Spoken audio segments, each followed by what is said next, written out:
तेरी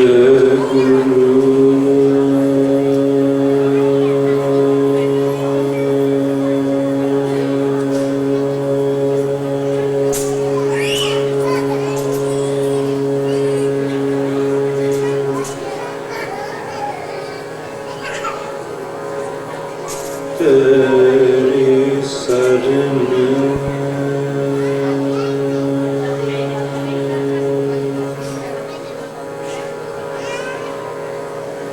मेरे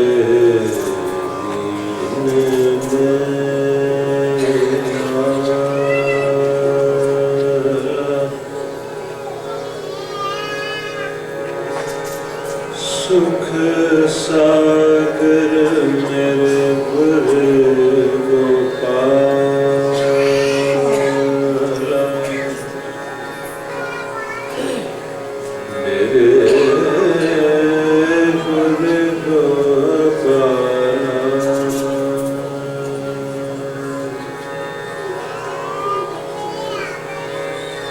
कर कृपा नानक गुण गावे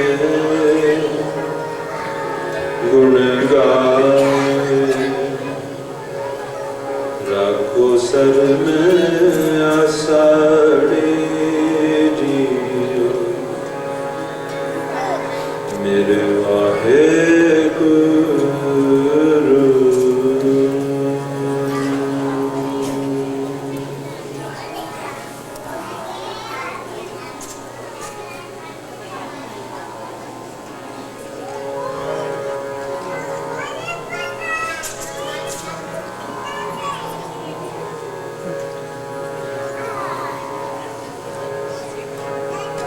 तेरी कीमत ना पवे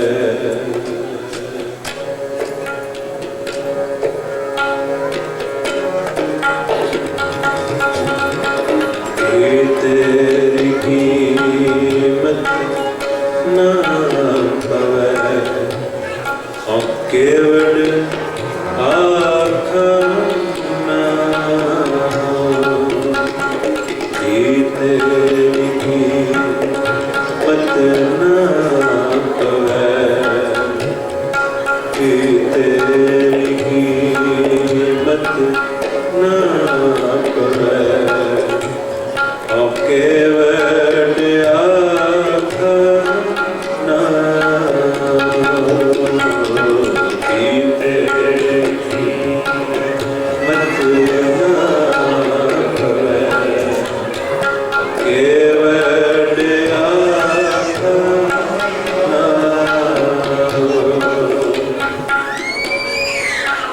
साथ संगत जी बच्चों की आवाज इतनी ज्यादा आ रही है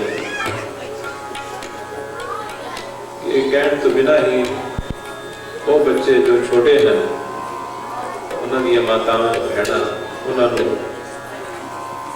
लता पिछे जाके बैठ जाओ ताकि कीर्तन दे विच आवाज नहीं होनी चाहिए और ये बेनती द्वारा ना करनी पवे उतनी देर तक कीर्तन नहीं हो सकता। बच्चों का कोई कसूर नहीं है, वो अनजान हैं, उन्होंने सोची नहीं है, पर वड्डियां नूं ते पता है ना जो बच्चे इस तरह चिल्लाते हैं दसो बिरती किवें टिके कीर्तन किवें होवे। तो मेरी प्यार सत्कार नाल बेनती है आप जी जो सिर्फ बच्चों वालों शोर सुनाई दे रहा है और इसनों अगर ना शांतमय माहौल बनाया गया तो फिर कीर्तन का आनंद जो है जितना आना चाहिए नहीं आ सकेगा। सो वो भैना मातावां बाकी संगत उत्ते जरूर तरस कर ताकि सबना कीर्तन का रस आ सके। और दूसरी गल ये जो थोड़ी बहुती जो डिस्टर्बेंस जो आवाज़ आती है उसनों ढकण के वास्ते ये है कि सारी संगत शब्द चुकाओ तो वो आवाज़ जी है कवर अप हो जाएगी। सो दो बारी असी गावांगे पंक्ति तो बारी आप तेरी कीमत ना पवे तेरी कीमत ना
जितनी संगत है, और अगर सारी संगत गाए कि मंदिर ये स्थान शब्द की गूंज नाल इतना भर जाएगा कि the effect will be mesmerising.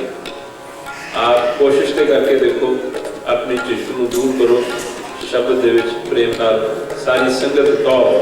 उतनी देर मैं आ नहीं चलना जितनी देर तक आप जी गाओगे। तेरी कीमत ना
Oh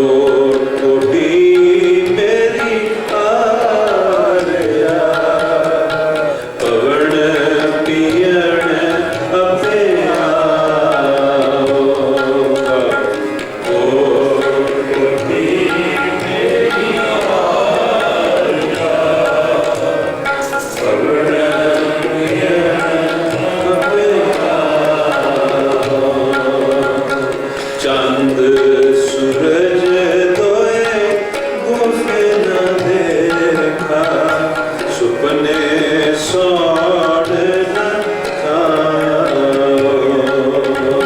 चंद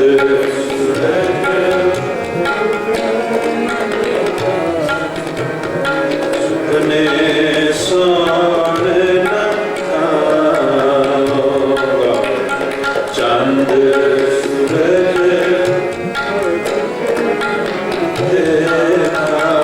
सुपने सोड़ न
साचा निरंकार तेज थाए, साचा निरंकार तेज थाए, साचा निरंकार तेज थाए, साचा निरंकार तेज थाए।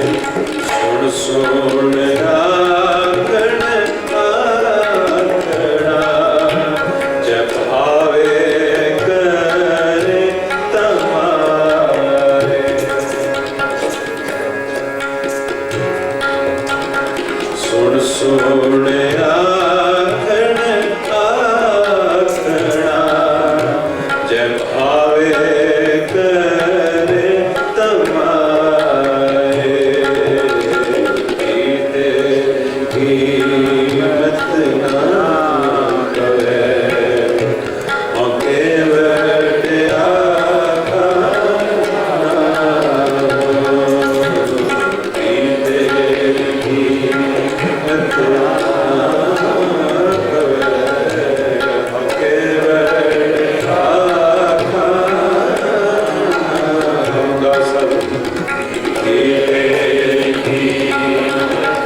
गुस्सा कटिया वार वार, भीषण भीषण पारे।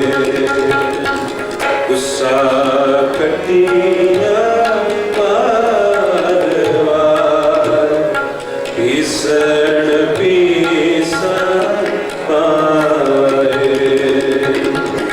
अगी से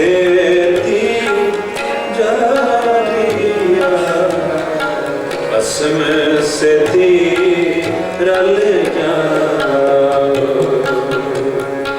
अग्नि से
ਸਤਿਕਾਰਯੋਗ ਸਾਧ ਸੰਗਤ ਜੀ,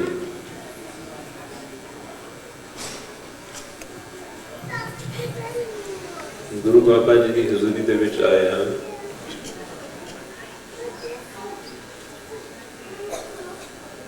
ਗੁਰੂ ਮਹਾਰਾਜ ਜੀ ਦੀ ਉਹ ਪਵਿੱਤਰ ਸਿੱਖਿਆ ਜੋ ਇਨਸਾਨ ਦੇ ਜੀਵਨ ਨੂੰ ਸੁਖ, शांति, ठंडक,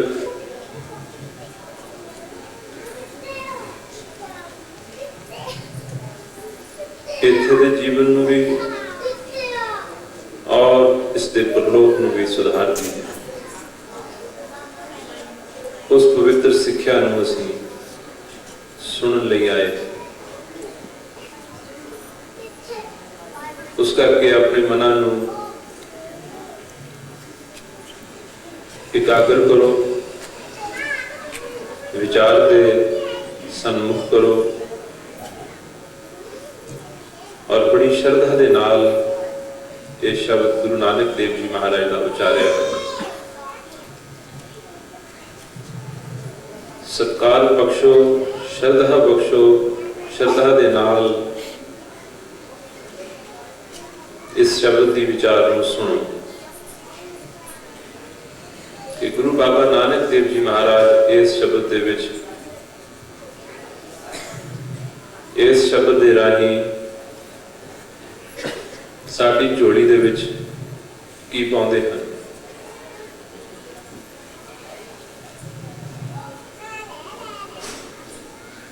पीर तेरी कीमत ना पवे, औं केवड़ आखा नाम। सतगुरु नानक देव जी महाराज के सामने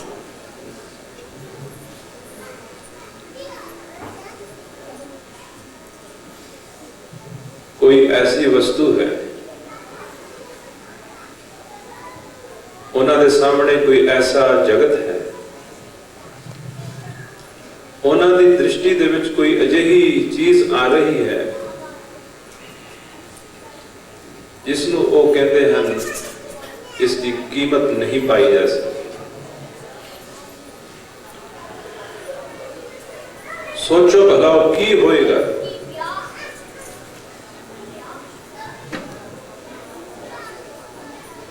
गुरु नानक देव जी की एक्सपीरियंस कर रहे होंगे, किस चीज दे नाल वो कनेक्टेड होंगे,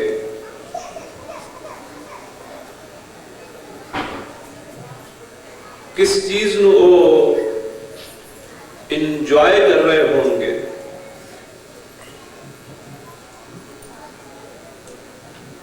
जिसनों देख के गुरु बाबा नानक देव जी महाराज ये कहते हैं कि ऐस वस्तु की कोई कीमत नहीं। तो इसका मतलब ये होया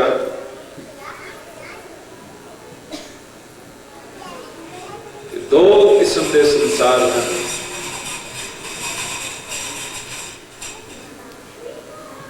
एक वो संसार जिथे हर चीज कीमत दी है, there's a price tag on everything।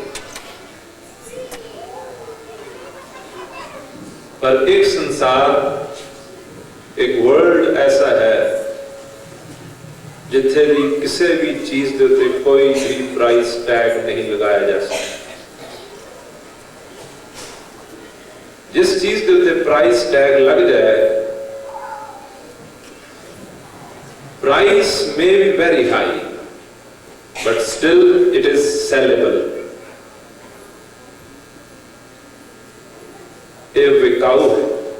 जिस चीज उत्ते भी प्राइस टैग होवे, कितनी भी कीमती क्यों ना होवे, पर वो सेलेबल है, वो विकाऊ चीज है।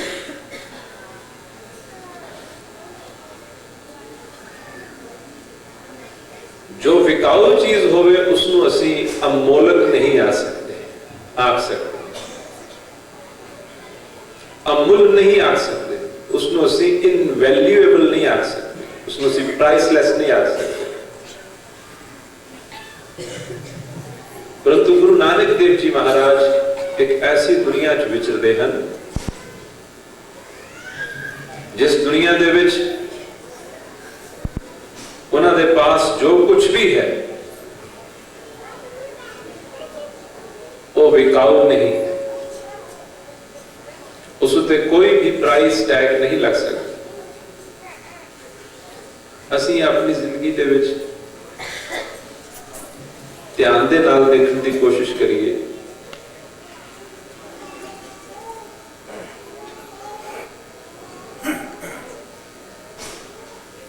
जो ध्यान नाल देखांगे तो we are after those things which can be bought, which we can buy, जिन्हां ते सबना ते प्राइस टैग है ਅਤੇ ਸਾਡੀ ਸਭਨਾ ਦੀ ਜਿਹੜੀ ਜ਼ਿੰਦਗੀ ਦੀ ਰੇਸ ਹੈ ਉਹ ਉਹਨਾਂ ਹੀ ਚੀਜ਼ਾਂ ਨੂੰ ਹਾਸਲ ਕਰਨ ਦੀ ਹੈ ਜਿਨ੍ਹਾਂ ਉੱਤੇ ਪ੍ਰਾਈਸ ਟੈਗ ਹੈ। ਇਨਫੈਕਟ ਉਹ ਚੀਜ਼ਾਂ ਹਾਸਲ ਕਰਨ ਦੀ ਕੋਸ਼ਿਸ਼ ਹੈ ਜਿਨ੍ਹਾਂ ਉੱਤੇ ਬਹੁਤ ਵੱਡੇ ਵੱਡੇ ਪ੍ਰਾਈਸ ਟੈਗਸ ਹੈ, ਪਰੰਤੂ ਉਹ ਅਮੁੱਲਤਾ ਨਾ ਹੋਵੇ, ਉਹ ਵਿਕਾਊ ਹੈ ਨਾ। अगर असी उसनू खरीद सकते हैं फिर सातों भी उसनू कोई खरीद सकता है। तो गुरु नानक देव जी महाराज अपनी पवित्र सिक्ख्या दे रहे हैं सानू एक ऐसा कॉन्सेप्ट, एक ऐसी विचार दे रहे हैं। जपजी साहब का पाठ असी रोजाना पढ़ते हैं। जपजी साहब दे विच गुरु नानक देव जी महाराज जिक्र करते हैं अमुल गुण जिन्हां दा कोई भी मुल नहीं पै सकता। आपको अपनी जिंदगी दे विच नजर मार के देखो, अंदरों की कोई ऐसी चीज लभदी है जिसनों असीं ये आख सकीए कि मेरे पास एक ऐसी वस्तु है जिसका कोई भी मुल नहीं, अमोलक है। ज्यादातर मेजॉरिटी असी देखांगे कि साढ़े पास कुछ नहीं है, साढ़े पास कुछ भी अजिही चीज नहीं है जिसनों असी आख सकीए ए वस्तु मैं हासिल की थी जिंदगी और ये अमूल है। This is something which I acquired, I found, and this is priceless। साडे विचों कौन है जो अजिहा कह सके कि मेरे पास कोई अमोलक वस्तु है?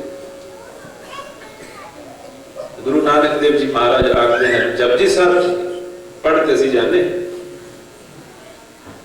कहते अमूल गुण, कहते जो गुण होंगे हैं, जो मैरिट्स होंदियां हैं, कहते वो बाजारों नहीं खरीदिया जा सकती।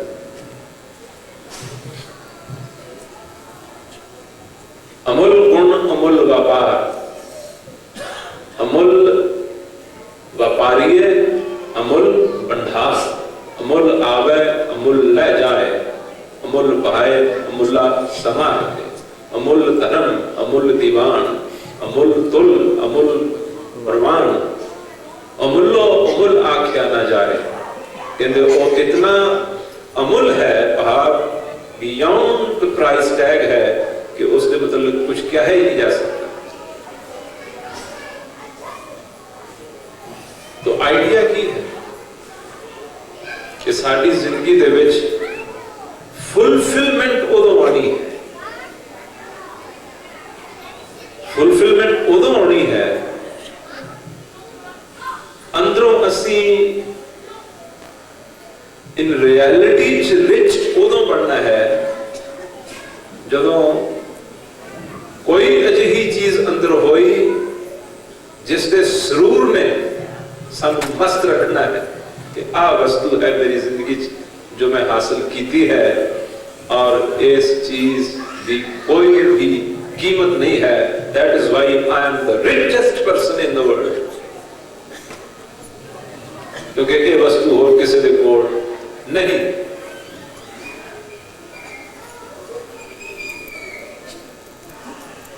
तो असी अपनी अपनी जिंदगी में देखिए तो we will find out that we are very poor. जो कुछ साडे कोल है वो होरना दे पास भी बहुत कुछ है।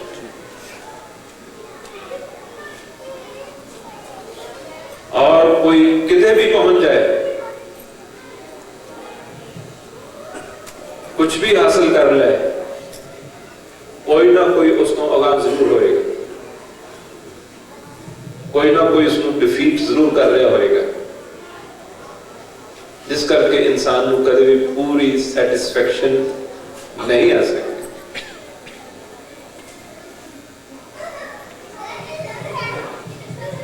इस करके गुरु नानक देव जी महाराज की कोशिश सिक्ख्या इंसान के जीवन दे विच इसनू अजिहा बनाउण दी है जिथे हरेक इंसान कोई ऐसी वस्तु, कोई ऐसी चीज अपने जीवन दे विच प्राप्त करे, अचीव करे, जिसनू अचीव करने तो बाद ये आखे I am the really rich person because what I have no one in this world.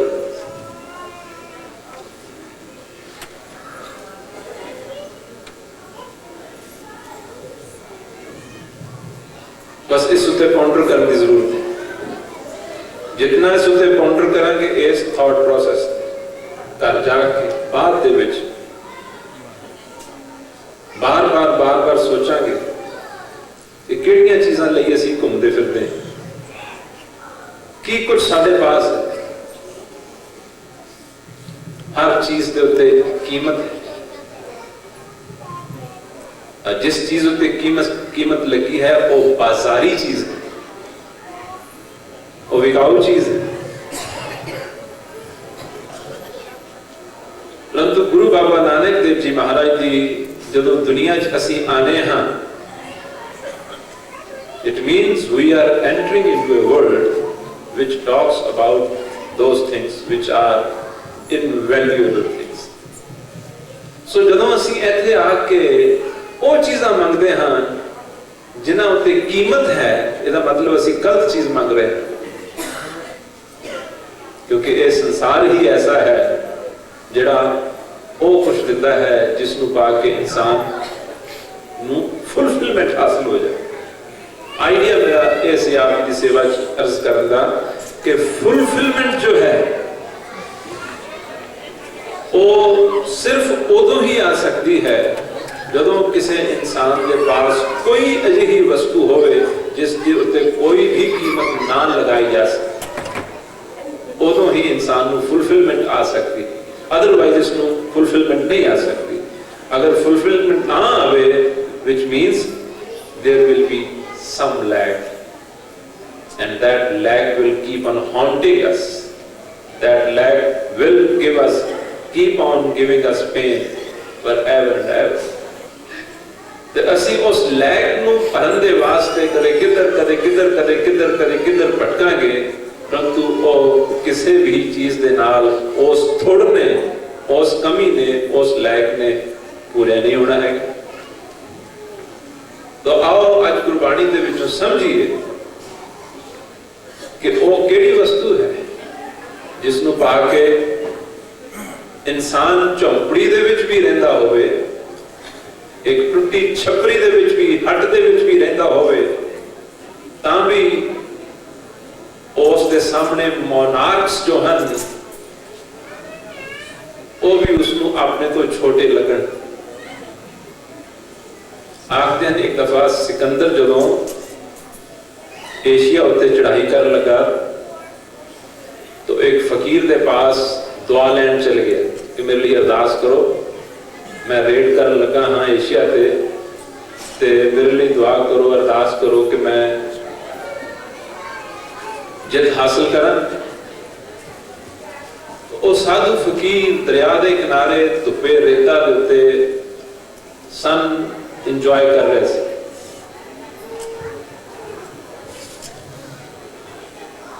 तो सिकंदर जाके उसमें जो आखता है ऐ साईं फकीर मैं आप जी की सेवा च हाजिर होया हाँ ते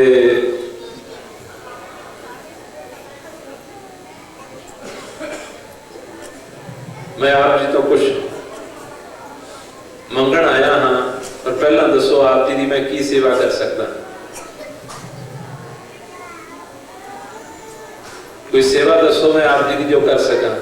वो कहते मेरे लिए इन्नी बड़ी ही सेवा है कि आज जी धुप मैनू आ रही सी, तू आके सामने खड़े होके ए रोक दी है, that's all I want from you.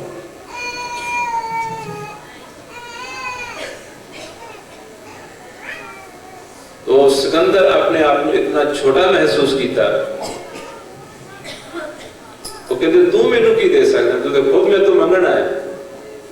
तो कहने का भाव दुनिया दे विच कुछ लोग ऐसे हैं जिन्हां दे अंदर कल्पना है, अशांति है, डिससैटिस्फैक्शन है, अनफुलफिल्ड है। मेजॉरिटी दुनिया है, पर कुछ भागशील ऐसे हैं जिन्हां दे लई बाणी ने यह आख्या है संतन अवर न काहू जानी वे प्रवाह सदा रंग हल्के जांको पाक स्वामी। कहते ओ वे प्रवाह पर दसो वे प्रवाही बाजार चों मिल सकती है, वे प्रवाही खरीदी जा सकती है। इनफैक्ट जितनी साढ़े कोल वेल्थ वधदी है वे प्रवाही को अंग्रेजी दे विच वरीलेसनेस कहा जा सकता है। बट कैन आवर मनी और वेल्थ बाय दिस वरीलेसनेस?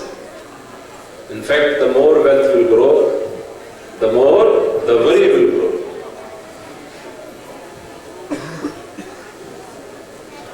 तो बेप्रवाही नालों बड़ी केड़ी चीज हो सकती है?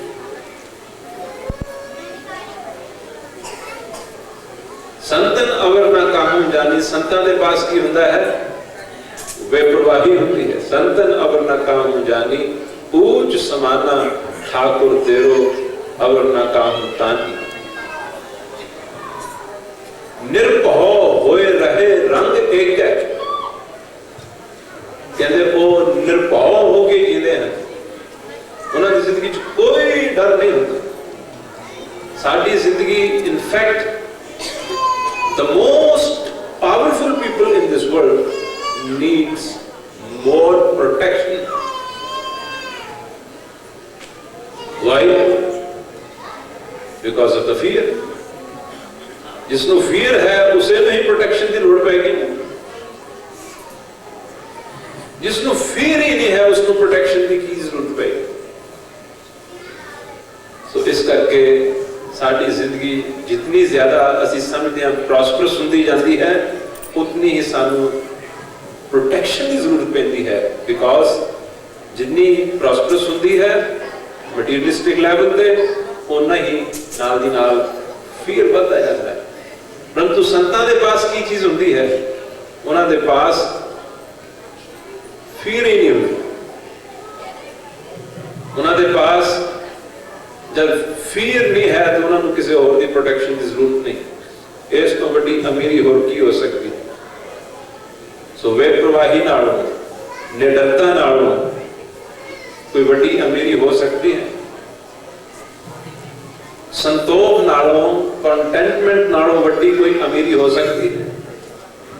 अगर किसी दे कोल अत्यंत वस्तुआं होण पर उसके अंदर फिर भी भुख होवे, वो बेटर है जिसके कोल थोड़ा है पर उसको डिजायर नहीं है, डिजायरलेस स्टेट ऑफ माइंड है, वो बेटर है। कौन बेटर है दोनों दे विच?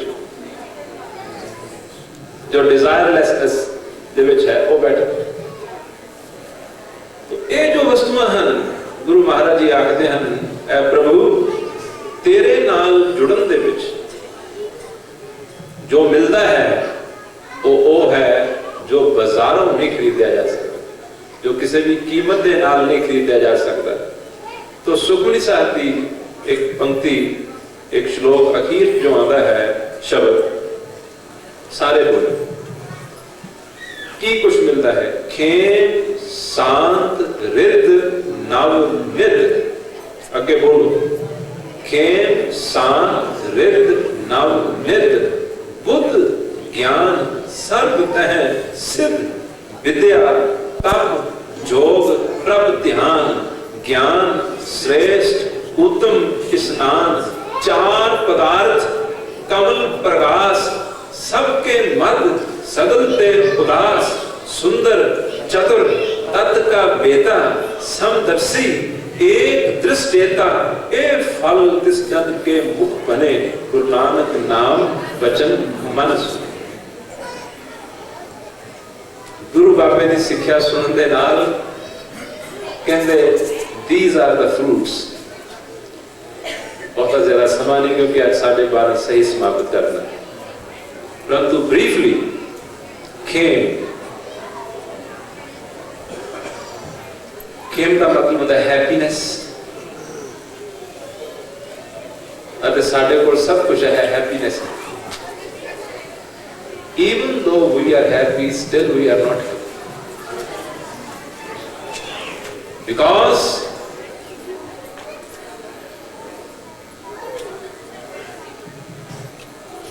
in our happiness, unhappiness is also present.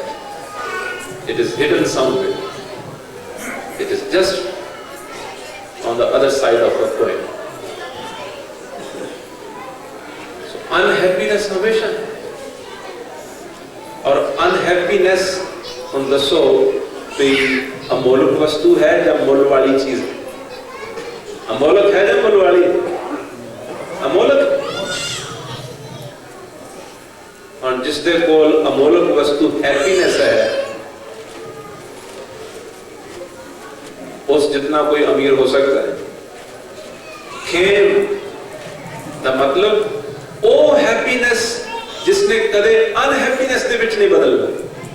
साडे कोल मोमेंट्स लाइफ दे विच आने हैं हैप्पीनेस दे, परंतु कोई मोमेंट ऐसा होता है when we celebrate things and then we are very happy, otherwise our life is just a mechanical routine.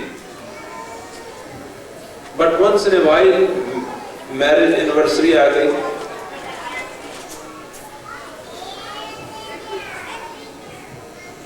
once in a while कोई birthday celebration आ गई, और इनफैक्ट कई दफा ऐसा होता है कि स्पाउसेस दे विच खास करके कि एक स्पाउस दूसरे स्पाउस को बर्थडे वाले दिन हैप्पी बर्थडे कहने को अगर भूल जाए, अमूमन आदमी भूल जाते हैं, तो दूसरे का जिसका बर्थडे है हैप्पी होने के बावजूद उसे क्वारल्स होंदे देखे जाते हैं, झगड़े होंदे देखे जाते हैं। सो साडी happiness is dependent on others. So कोई मौके होंदे हैं जो साडी जिंदगी जैसी हैप्पीनेस दे जो ओकेजनली हैप्पीनेस साडी लाइफ दे विच आंदी है, पर एक हैप्पीनेस वो है जो दिन रात विदाउट एनी रीजन वो बनी रहती है। उसनु आख्या नानक भगतां सदा विगास। हुण ये असीं पंक्ति तो रोज पढ़ते हैं, नानक भगतां सदा विगास ते असीं रोज पढ़ते हैं, पर साडी अप्रोच जिहड़ी है सिर्फ पढ़न तक है।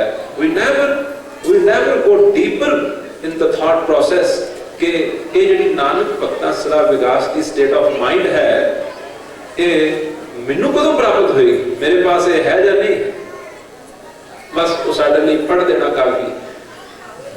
पर जो विचारवान है वो उस स्टेट ऑफ माइंड को हासिल करने वास्ते कोशिश करेगा कि विकास का मतलब होता है खिड़े रहना फुलां दी तरह, without any reason, without any special happening. साडे अंदर तो कोई ना कोई चीज खास कोई कुछ हैपनिंग होवे तां असीं खुश हुंदे हां। पर एक संतां महापुरुषां दे कोल जिहड़ी गुरु बाबा जी दी सिੱਖਿਆ दे नाल जिहड़ी हैप्पीनेस आंदी है, ਉਹਨਾਂ ਦੇ ਕੋਲ ਸਾਰਾ ਕੁਝ ਅਨਹੈਪੀ ਹੁੰਦਾ ਜਾਏ ਤਾਂ ਵੀ ਉਹ ਹੈਪੀ ਰਹਿੰਦੇ ਹਨ। ਦ ਡਿਫਰੈਂਸ ਇਜ਼ ਦੈਟ ਉਹਨਾਂ ਦੇ ਪਾਸ ਜਿੰਨੇ ਵੀ ਹਾਲਾਤ ਉਹਨਾਂ ਦੇ ਆਲੇ ਦੁਆਲੇ ਹਨ, ਉਹ ਮਿਜ਼ਰੇਬਲ ਵੀ ਹੋਣ, even in the situations which are miserable, they are extremely happy। ਉਹ ਹੈ भी तेरी कीमत ना होवे। ਉਹ ਅਕਾਲ ਪੁਰਖ ਵਾਹਿਗੁਰੂ ਔਰ ਅਕਾਲ ਪੁਰਖ ਵਾਹਿਗੁਰੂ ਦੇ ਨਾਲ ਜੁੜ ਜਾਣ ਦੇ ਨਾਲ ਜੋ ਵਸਤੂਆਂ ਪ੍ਰਾਪਤ ਹੁੰਦੀਆਂ ਹਨ, ਗੁਰੂ ਬਾਬਾ ਜੀ ਕਹਿੰਦੇ ਹਨ ਨਾ ਤੇਰੀ ਕੀਮਤ ਪਾਈ ਜਾ ਸਕਦੀ ਹੈ, ਨਾ ਤੇਰੇ ਤੋਂ ਜੋ ਪ੍ਰਾਪਤ ਹੁੰਦਾ ਹੈ ਤੇਰੇ ਨਾਲ ਮਿਲ ਕੇ ਉਸ ਦੀ ਕੀਮਤ ਪਾਈ ਜਾ ਸਕਦੀ ਹੈ। ਖੇਮ, ਸ਼ਾਂਤ, ਪੀਸ ਆਫ ਮਾਈਂਡ। ਔਰ ਸਾਡਾ ਪੀਸ ਆਫ ਮਾਈਂਡ ਜਿਹੜਾ ਹੈ ਉਹ ਵੀ ਫਲਕਚੁਏਸ਼ਨ ਦੇ ਵਿੱਚ ਰਹਿੰਦਾ ਹੈ। परंतु पीस ऑफ माइंड साढ़े पास है नहीं। We just have mind but not peace of mind। But sometimes we give our peace of mind to other people। That's a totally different thing। ਜਦੋਂ ਅਸੀਂ ਆਪਣਾ ਪੂਰੇ ਦਾ ਪੂਰਾ ਐਂਗਰ ਨਿਕਾਲ ਕੇ ਕਿਸੇ ਉੱਤੇ ਸਿੱਟਣਾ ਹੋਵੇ ਨਾ, then we use this term that I am going to give you peace of my mind। ਸਾਡੇ ਕੋਲ peace of mind ਨਹੀਂ। ਖੇਮ, ਸ਼ਾਂਤ। ਅਗਲੀ ਗੱਲ ਹੈ ਰਿੱਧ ਨਵ ਨਿੱਧ, ਕਹਿੰਦੇ ਰੂਹਾਨੀ ਤਾਕਤਾਂ। ਅਕਾਲ ਪੁਰਖ ਵਾਹਿਗੁਰੂ ਸ਼ਕਤੀਆਂ ਦਾ ਭੰਡਾਰ ਹੈ, ਜੋ ਉਸ ਦੇ ਨਾਲ ਜੁੜ ਜਾਂਦਾ ਹੈ ਉਸ ਦੇ ਅੰਦਰ ਬੇਹੱਦ ਸ਼ਕਤੀਆਂ ਜਿਹੜੀਆਂ ਹਨ, ਉਹ ਜਿਨ੍ਹਾਂ ਨੂੰ ਵਰਣਨ ਨਹੀਂ ਕੀਤਾ ਜਾ ਸਕਦਾ, ਉਹ ਉਸ ਦੇ ਅੰਦਰ ਪੈਦਾ ਹੋ ਜਾਂਦੀਆਂ। ਖੇਮ, ਸ਼ਾਂਤ, ਰਿੱਧ, ਨਵ ਨਿੱਧ। ਬੁੱਧ, ਉਸ ਦੇ ਅੰਦਰ ਜਿਹੜੀ ਬੁੱਧੀ ਹੈ, ਉਹ ਜਿਹੜੀ ਅਸੀਂ ਬੁੱਧੀ, ਅਕਲ, ਨੌਲੇਜ ਜਿਹੜਾ ਕਲੈਕਟ ਕਰਦੇ ਹਾਂ ਸਕੂਲਸ, ਕਾਲਜ, ਯੂਨੀਵਰਸਿਟੀਜ਼ ਔਰ ਸੋਸਾਇਟੀ ਔਰ ਪੇਰੈਂਟਸ ਤੋਂ, ਉਹਨਾਂ ਦੇ ਕੋਲ ਉਹ ਨਹੀਂ ਹੁੰਦਾ। ਉਹਨਾਂ ਦੇ ਕੋਲ ਉਹ ਅਕਲ ਹੁੰਦੀ ਹੈ ਜਿਹੜੀ ਡਾਇਰੈਕਟਲੀ ਅਕਾਲ ਪੁਰਖ ਵਾਹਿਗੁਰੂ ਤੋਂ, ਡਿਵਾਈਨ ਤੋਂ ਆ ਰਹੀ ਹੁੰਦੀ ਹੈ। ਉਹ ਉਸ ਦੇ ਨਾਲ ਕਨੈਕਟਡ ਹੁੰਦੇ। ਹੁਣ ਉਸ ਗਿਆਨ ਦੀ ਕੋਈ ਕੀਮਤ ਹੈ? बुद्ध ज्ञान सर्वतः सिद्ध। सर्वतः सिद्ध का मतलब कि उन्होंने जिंदगी किसी भी सिचुएशन दे विच कभी कोई चीज बैरियर नहीं बन सकती। कोई चीज बैरियर बन के दिखाए, उन्होंने अंदर की शक्ति उस बैरियर को हटा देती है। इसका मतलब है सर्वतः सिद्ध। विद्या, तप, योग, प्रभ, ध्यान, ज्ञान श्रेष्ठ उत्तम स्नान। ਹੁਣ ਇਹਨਾਂ ਦਾ ਸਾਰਿਆਂ ਦਾ ਅਰਥ ਕਰਨ ਦਾ ਸਮਾਂ ਨਹੀਂ ਹੈ, ਕਿਉਂਕਿ ਇੱਕ ਨੂੰ ਅਰਥ ਕੀਤਾ ਜਾਏ, ਵਿਚਾਰਿਆ ਜਾਏ, it will take long time। ਵਿਦਿਆ, ਤਪ, ਯੋਗ, ਪ੍ਰਭ, ਧਿਆਨ। ਵਿਦਿਆ ਦਾ ਮਤਲਬ ਹੈ ਕਿ ਉਹ ਅਨਪੜ੍ਹ ਹੁੰਦਿਆਂ ਹੋਇਆਂ ਵੀ ਪੜ੍ਹੀ ਤੋਂ ਪੜ੍ਹੀ ਲਿਖੀ ਦੁਨੀਆ ਵੀ ਉਹਨਾਂ ਤੋਂ ਵਿਦਿਆ ਲੈਂਦੀ। ਇਹਨੂੰ ਤਾਂ ਸਮਝਣ ਵਾਲਾ, ਉਹਨਾਂ ਦੇ ਪਾਸ ਉਹ ਵਿਦਿਆ ਹੁੰਦੀ ਹੈ ਜਿਹੜੀ ਵਿਦਿਆ ਨੂੰ ਦੁਨੀਆ ਭਰ ਦੇ ਵਿਦਵਾਨ ਜਿਹੜੇ ਸਮਝਣ ਦੀ ਕੋਸ਼ਿਸ਼ ਕਰਦੇ ਹਨ। ਰਵਿਦਾਸ ਜੀ ਕਿਹੜੀ ਸਕੂਲ ਯੂਨੀਵਰਸਿਟੀ ਚ ਗਏ ਸੀ? ਗੁਰੂ ਨਾਨਕ ਦੇਵ ਜੀ ਮਹਾਰਾਜ ਕਿਹੜੀ ਯੂਨੀਵਰਸਿਟੀ ਚ ਗਏ ਸੀ? ਗੁਰੂ ਅੰਗਦ ਦੇਵ ਜੀ, ਗੁਰੂ ਅਮਰਦਾਸ ਜੀ ਮਹਾਰਾਜ ਕਿਹੜੀ ਯੂਨੀਵਰਸਿਟੀ ਦੇ ਵਿੱਚ ਗਏ ਸੀ? ਪਰੰਤੂ ਅੱਜ ਹਿੰਦੁਸਤਾਨ ਦੇ ਵਿੱਚ ਜੋ ਭਾਸ਼ਾ ਵਿਭਾਗ ਦੇ ਜੋ ਰਿਸਰਚ ਡਿਪਾਰਟਮੈਂਟਸ ਖੁੱਲੇ ਹੋਏ ਹਨ, ਉਹਨਾਂ ਦੀ ਵਿਦਿਆ ਨੂੰ ਸਮਝਣ ਦੇ ਵਾਸਤੇ ਜਿਹੜੇ ਕਦੇ ਸਕੂਲ 'ਚ ਹੀ ਨਹੀਂ ਗਏ ਸਕॉलर्स ਉਹਨਾਂ ਦੀ ਵਿਦਿਆ ਉੱਤੇ PhDs ਕਰਦੇ ਹਨ। ਕਹਿੰਦੇ ਉਹਨਾਂ ਕੋਲ ਉਹ ਵਿਦਿਆ ਹੁੰਦੀ ਹੈ। ਵਿਦਿਆ, ਤਪ, ਡਿਸਿਪਲਿਨ, ਯੋਗ, ਪ੍ਰਭ, ਧਿਆਨ, ਭਾਵ ਉਹਨਾਂ ਦੀ ਆਪਣੇ ਮਾਈਂਡ ਔਰ ਬਾਡੀ ਉੱਤੇ ਮਾਸਟਰੀ ਹੁੰਦੀ ਹੈ और असी सारे ही बॉडी एंड माइंड के स्लेव हैं। विद्या तप जोग, जोग मैंने मिलाप, अकाल पुरख वाहिगुरू दा मिलाप हुंदा। प्रभ ध्यान, प्रभु दा ध्यान। साडी सब तो बड़ी मुश्किल ही है कि साडा ध्यान ही नहीं टिकदा। रब नाल ध्यान टिकना तो बहुत दूर की गल है, रब नाल ध्यान टिकना तो बहुत दूर की गल है। वैसे ही साडा ध्यान नहीं टिकदा। ਅਸੀਂ ਜਦੋਂ ਰੋਟੀ खा रहे होंगे हैं तो साडा ध्यान रोटी च नहीं ਹੁੰਦਾ, किते होर ਹੁੰਦਾ। इशनान कर रहे होंगे तो साडा ध्यान बाथरूम च नहीं, किते होर तुरिया ਹੁੰਦਾ। कार चला रहे हैं, मेजॉरिटी एक्सीडेंट्स इस करके होते हैं because people are absent minded. Car चला रहे हैं पर ध्यान किते होर है। परमात्मा नाल ध्यान टिकना तो बहुत ही दूर की गल। वैसे ही जिंदगी च बेध्यानी। विद्या तप जोग प्रभ ध्यान ज्ञान श्रेष्ठ उत्तम इशनान। कहते उन्होंने अपने अंदर आत्मा के जल दे विच इशनान करके बिल्कुल प्योर हो चुके होंगे। ज्ञान श्रेष्ठ उत्तम स्नान। चार पदार्थ, यह थोड़ी एलैबोरेट करने वाली गल है, इसको मैं स्किप करना चाहूँ। फिर से चार पदार्थ। अगली गल खूबसूरत है, कमल प्रकाश। कहते उन्हों का अंदर इस तरह का होता है जिवें कमल फुल खिड़िया होया हो। कमल फुल, लोटस फ्लावर जिस तरह अंदर ब्लूम कर रहा होवे। कहते उन्हों की जिहड़ी अंदर की स्टेट ऑफ माइंड है उसको लोटस फ्लावर के नाल कंपेयर की जा सकती है। उस फ्लावर दे विच कलर्स होंदे हैं, फ्रेगरेंस होंदी है, डेलीकेसी होंदी है, ब्यूटी होंदी है। सो आ सारियां चीज़ां उन्हां दे अंदर होंदियां। चार पदार्थ कमल प्रकाश। दूसरी गल, सबके मत सगल ते उदास। वो सारियां दे विच भी होंदे हैं और सबनां तो अबब भी होंदे हैं। सारियां तो अबब भी होंदे हैं। इसका मतलब they are surrounded by every situation, by people, but still they are unaffected. unaffected होना जड़ी है ये बहुत बड़ी दात है। unaffected होना बहुत बड़ी दात है।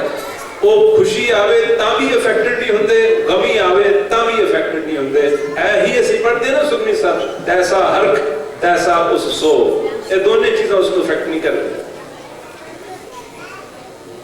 विद्या तप जोग प्रभ ध्यान ज्ञान श्रेष्ठ उत्तम स्नान। चार पदार्थ कमल प्रकाश।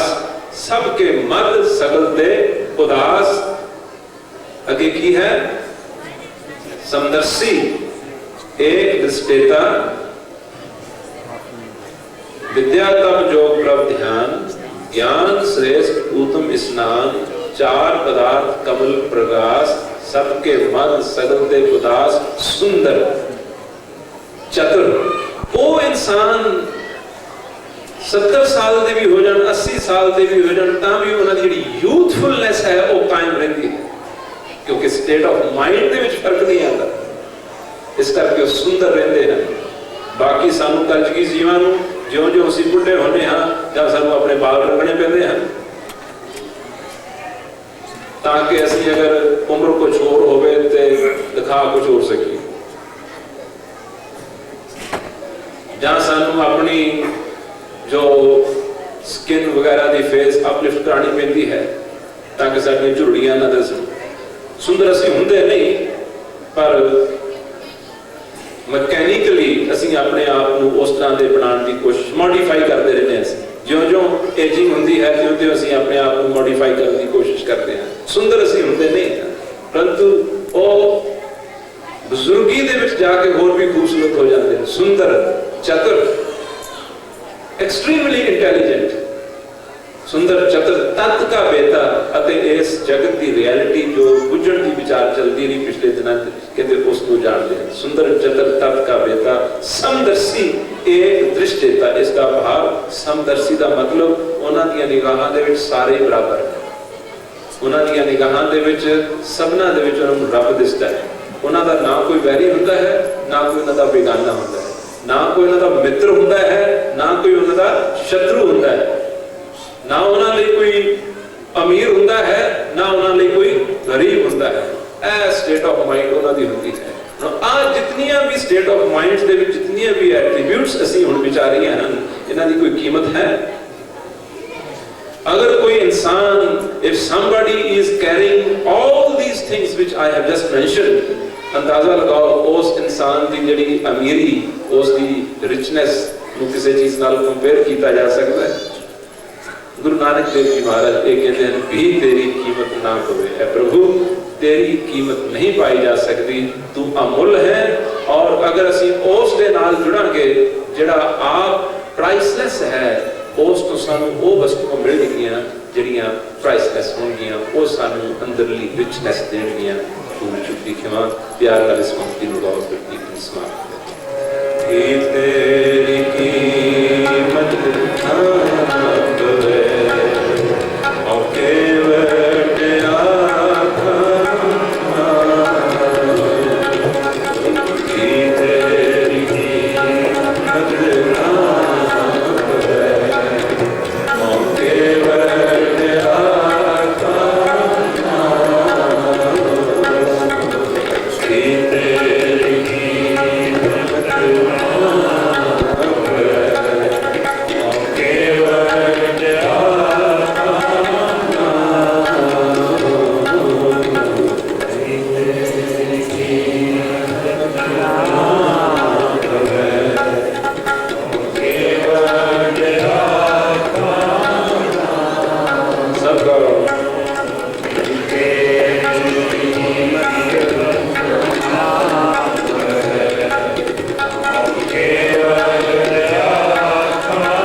दास तो पतियां फुलां हुई होंगियां, उन्होंने आप जी तो मैं खिमा की जाचना करना।